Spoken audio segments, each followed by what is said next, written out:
Hey all, it's Aaron here. In this video, I'm going to be covering how to build an AI-powered application from scratch. As you can see in front of me, I'm going to lay out my entire process of what I did to code the Jet2 Holidays viral game. You may have seen the sound for the Jet2 Holidays going viral across TikTok, Instagram, Facebook. So I thought I'd build something off the back of it to create a bit of a buzz and get attention on my brand, and it's worked a treat.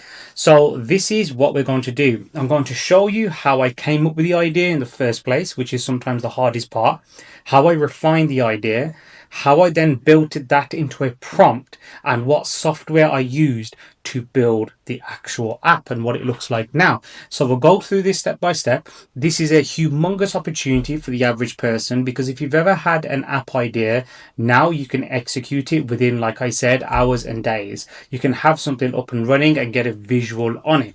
So let's quickly show you what I did.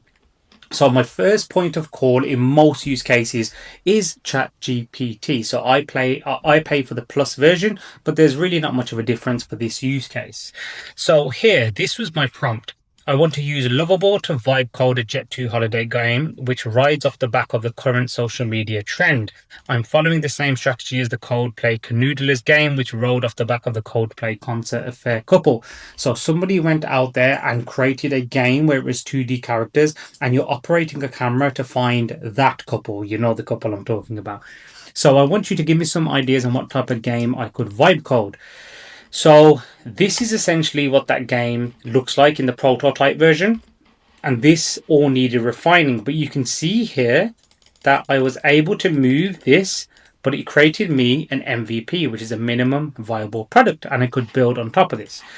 So ChatGPT went away and it gave me some ideas.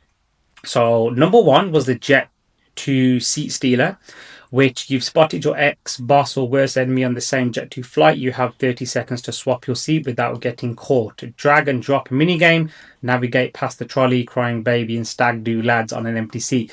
So this is the idea that I actually went with, but it also gave me more variations. Whenever you're asking ChatGPT for something, ask it to give you variations, because if you didn't like the first answer, it saves you going back and forth. You've already got another 3 or 4 to choose from.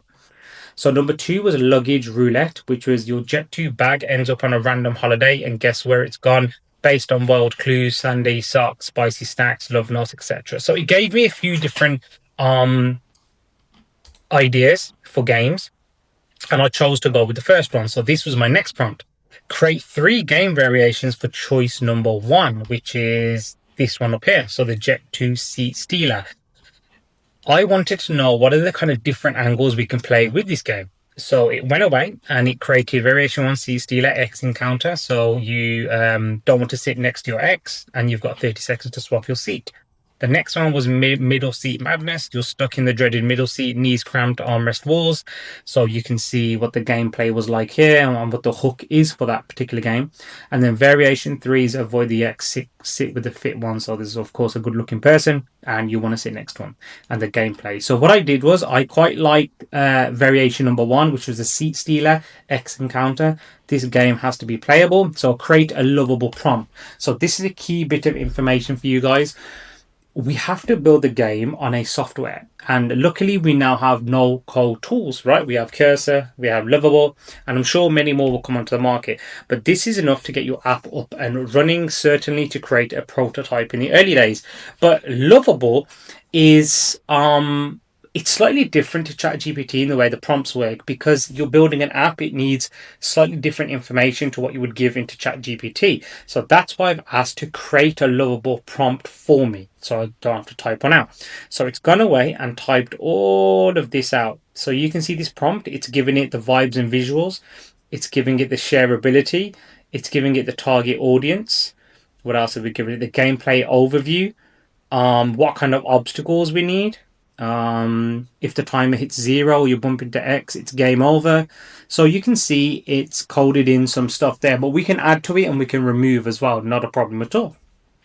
So what I've done now, I've used ChatGPT to create my idea, refine it, get a few more ideas, and then get the prompt to use in Lovable. I can add to the prompt, I can take away, like I said. So I now then copied this, I went over to Lovable and I pasted it in here. So right there. The prompt that we just saw in ChatGPT is the exact prompt here. Now, what I've done, if I quickly move this over here for you, it thought for 13 seconds and then it started building it for me.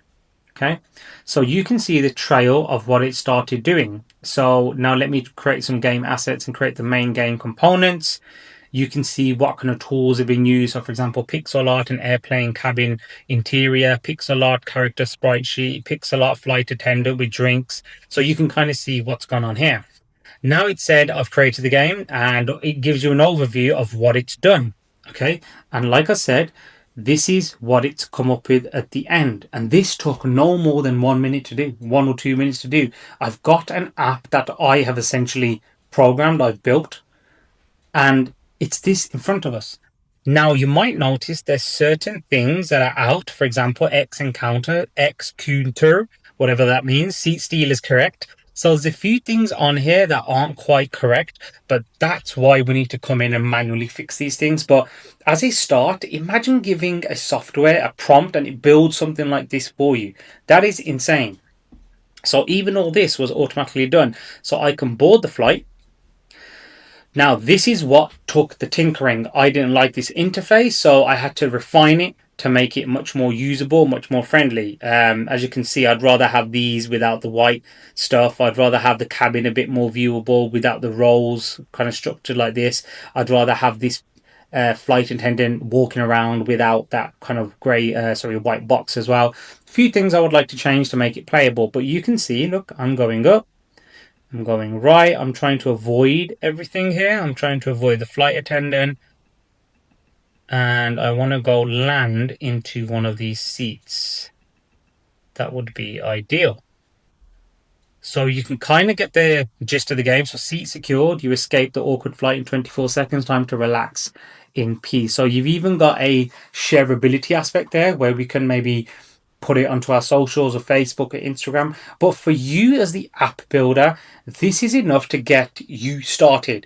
ChatGPT and a no-code solution that builds apps. So just type into Google, AI no-code tool for app building. And you can take a pick of which interface you like and which one you feel suits you. For me, I think Lovable is just easy to do. There's much more complex ones out there which may suit you. But the whole premise here is you can now bring your AI app ideas to life in seconds. The barriers to entry are super duper low.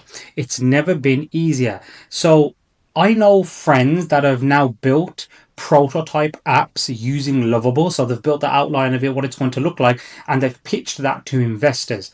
Not saying that's the exact app they're going to use on Lovable, but they've showed them a working application, which took them maybe a few days to kind of tweak and get right. And they've showed the investors handed over whatever it is, 500 grand or 2-3 million pounds in investor funding, because they can now see the visual of it.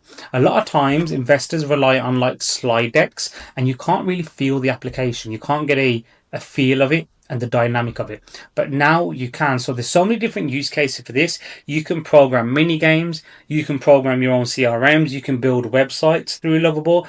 Lovable isn't just kind of refined or restricted to app building. You can do much more on it. You just have to let your creativity flow and see where it takes you. So that is how, I know it seems very simple, but that is how I took my app idea to an actual functioning app, and we've tweaked it and we're about to release it. So let's see where we get to. But I hope that gives you an overview of how easy it is, how simple it is. The barriers to entry are super low. So I wish you all the best with your app journey.